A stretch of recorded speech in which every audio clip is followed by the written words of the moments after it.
Okay, so for our next session, which is collaboration, the key to total access and inclusion, I would like to welcome Alexander Haraldsson, who is the Disability Access Officer for the Icelandic Football Association, and John Deister, who is the Disability Access Officer for Tottenham Hotspur.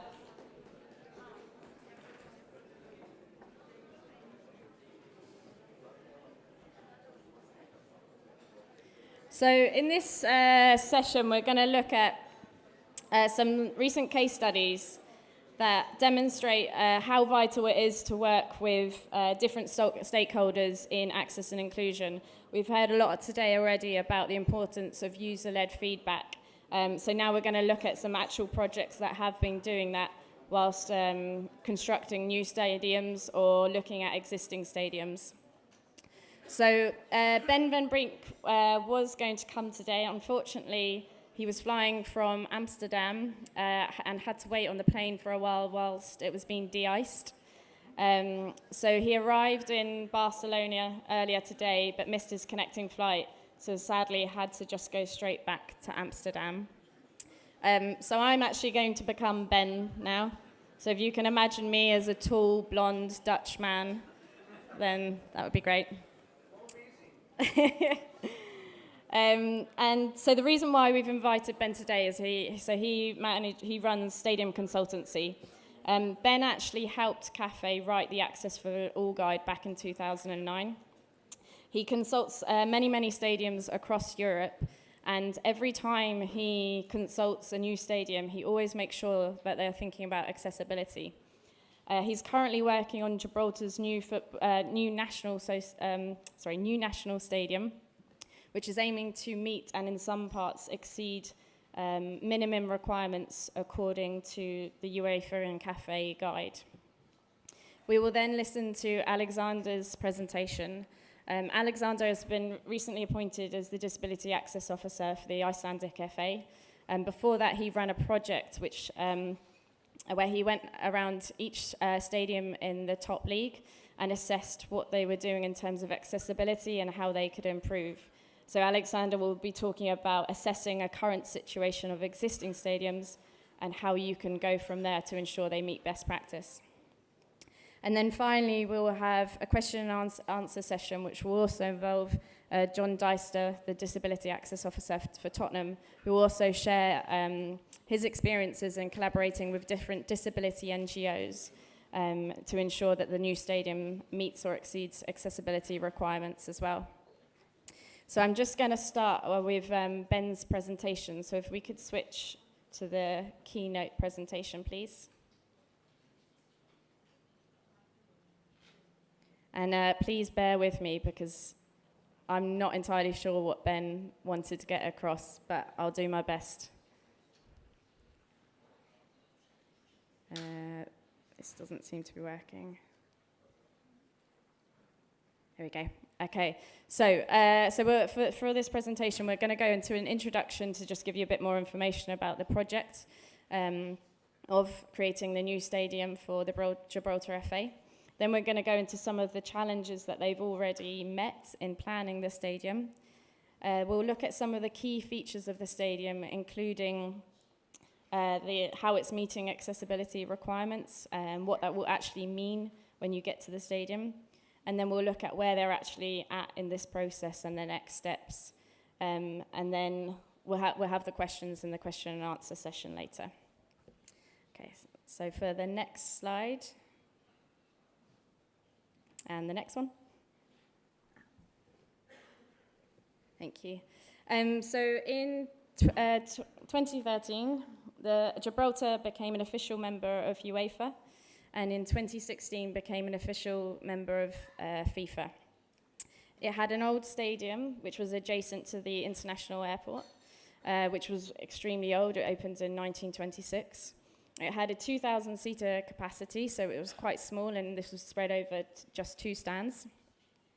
They realized they needed to improve the stadium as it was outdated. It didn't meet UEFA requirements, meaning they couldn't host matches there. So they came up with 2 other plans, which actually failed. And then in 2017, they've come up with a new solution. The government has purchased the stadium, and they're going to build a new 8,000-seater capacity stadium on the existing site. And part of this is also funded by the UEFA Hat-Trick program. So UEFA provide, and the FIFA Forward program actually. So both UEFA and FIFA provides funds to their member associations to support them in new infrastructure projects. And the point of this presentation is to show you how we're integrating accessibility into some of those projects. So if we go on to the next slide.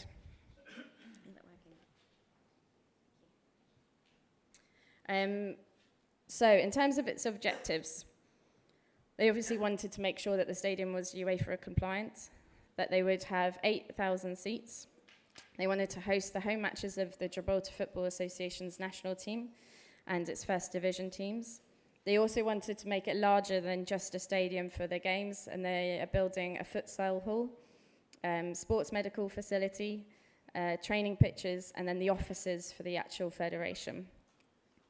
The aims were to maximise the income, not just on the match days, but also on the non-match days, so they're exploring how they can use the stadium outside of the match day. They also wanted to create a real space of community to make sure that this was a space of community. They're ensuring that it can be used by anyone and enjoyed by anyone.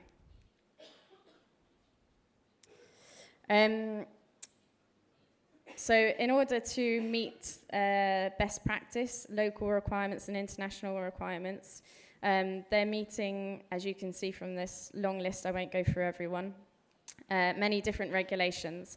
But I think some of the ones to point out are the accessible sports facilities regulations and the UEFA and Cafe Access for All guide. So some of the challenges. The actual site is very limited in terms of what you can do with it. It's restricted in the fact that it has an airport just to its side, so it means that you can only build so high. It also means that the land around the stadium itself is very limited, so that affects the amount of parking you can have on site. And it also, the Gibraltar Football Association was also trying to still use the actual premises during its development. So there were many challenges going on just in the design process. So I'll go on to the key features now. So as we said, it's going to be an 8,000-seater capacity. We'll have corporate boxes and hospitality facilities, media, and then facilities for the teams.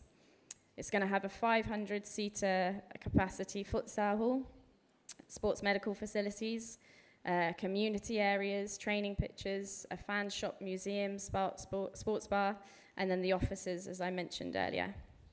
And now we're going to go on to the really interesting bit. So during the design phase, the Gibraltar FA and Ben from Stadium Consultancy have been working with Cafe to ensure that every single element of the stadium and the surrounding areas are meeting best practice and ensuring that any disabled person is able to use and enjoy those premises. And to do that, they're making sure that not only the stadium is accessible, but the futsal hall is accessible, that the offices are accessible, the medical centre, etc. They also want to meet the latest international standards and best practices. So to do that, they're going to install a changing places toilet, which I'm sure Stephen and Morgan will be happy about, and we'll be going over for a match there soon. They'll also install a sensory room to ensure that differently disabled people, including autistic people or people with dementia, can enjoy the football stadium as well. They'll install assistive listening devices to ensure that deaf and hard of hearing people can enjoy the stadium. And they're also going to make sure that the futsal hall can be used by power chair football teams. The aim is to become an example across not only Gibraltar, but also across Europe, to show that even a small association can create something that is entirely accessible.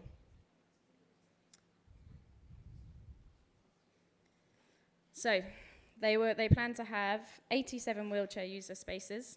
So that will be 80 in general allocation, which meets the best practice criteria, or the minimum standards. 6 within hospitality and VIP. They will also have an accessible media desk, so to ensure that differently disabled people are able to work if there are media representatives within the stadium. And then they're going to have a flexible solution for corporate boxes, so taking seats out to ensure that wheelchair users can also be guests in a corporate box. So the wheelchair user spaces will be on the top of the first tier. The architects are ensuring that sightlines will not be impacted even if fans in the rows in front are standing. And they'll also be spread across the stadium, including the away section, so no one will have to be seated in the wrong area. The entrances, there'll be lift entrances from each corner of the stadium. And in terms of seating, they will ensure that a disabled person is able to sit next to their companion and enjoy the match together. The barrier, which we've seen in many stadiums, is often a problem and isn't actually included in the sightline calculations when designing a stadium, will be low enough to ensure that a wheelchair user is able to see over that barrier. It will also be glass and have no supporting pillars in between. So it will just be one sheet of glass, and it will be low enough so that any reflections, even though it is non-reflective, do not impact those sightlines. There will also be accessible toilets throughout the stadium, meeting with the minimum number, and in hospitality areas. As I mentioned before, there will be a changing places toilet, and accessible concessions throughout the stadium grounds. In addition to wheelchair user spaces, there will be 80 easy access seats for ambulant disabled people. And these again will be spread over all sectors. They will also be located at the top tier, and they will include armrests which will assist people in getting in and out of their seats. They're also taking a flexible approach as well, so they can install more seating in different areas. And 10% of all public toilets, so any male or female toilet block, will also include a toilet that has easy access, so it's accessible for non-wheelchair users. And then the hospitality areas will also include easy access seating. We go on to the futsal hall. They're also making sure that the futsal hall meets minimum requirements in terms of accessible seating, so there will be 6 wheelchair user spaces, an accessible toilet, a flexible number of easy access seats that can be based upon demand, and then the actual hall itself will be wheelchair accessible to meet with power chair football regulations. And this is another aspect where they've used collaboration to make sure that they're meeting best practice. We recently put Ben in touch with Donald, who is the president of the European Power Chair Football Association, who is here today. So they're able to work together to see what is actually required by power chair players. The dressing rooms and changing rooms will be accessible. There will be wheelchair storage, which I think a lot of people don't think about. And there'll be accessible toilets in the lobby area and technical area. So the sensory room will be installed in the main stand, and we've just developed a guidance document with the help of a number of disability NGOs and experts in sensory viewing rooms. They will ensure that there's accessible signage throughout, and that will also include tactile paving to support blind and partially sighted people in finding accessible entrances and accessible facilities. Colour contrasting will comply with, will make sure that colourblind people are able to use the stadium and enjoy it. So they'll be collaborating with colourblind awareness on that. Audio descriptive commentary will be provided, and you'll be able to access it from any stand. Assistive hearing devices will be installed within the stadium bowl, as well as at customer-facing points and media working areas as well. And they're looking into new technologies, such as a smartphone assistive listening system. They've also looked at emergency evacuation, so they're ensuring that there are refuge points and lift access in case of an emergency. And they're going to install 3 drop-off areas due to those limitations that I spoke about before, with limited space for parking.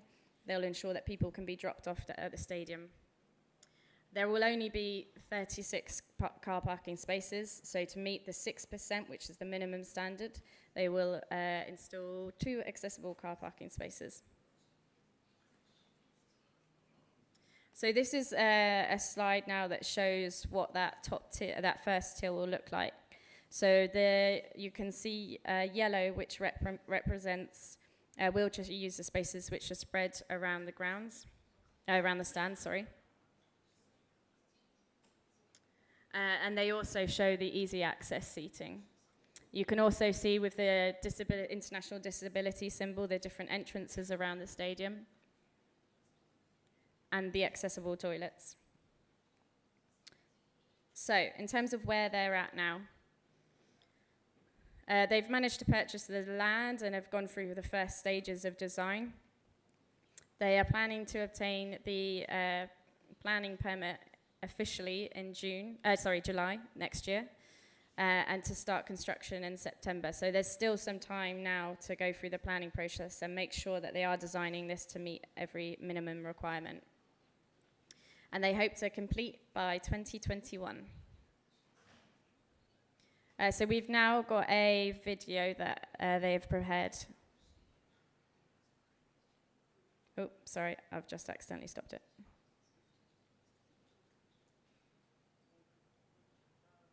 There we go.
Thank you.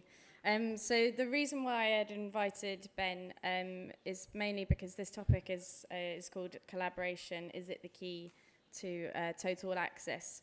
We've learnt a lot today from different people's experiences and the importance of sharing information and learning from one another.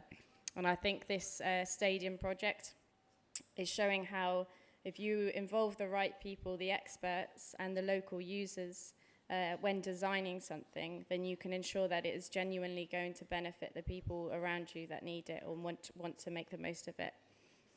So I'm going to now hand over to Alexander, who's going to speak to us about a recent project that he's carried out in Iceland, where he has assessed where Iceland is at in this journey and where they need to go next.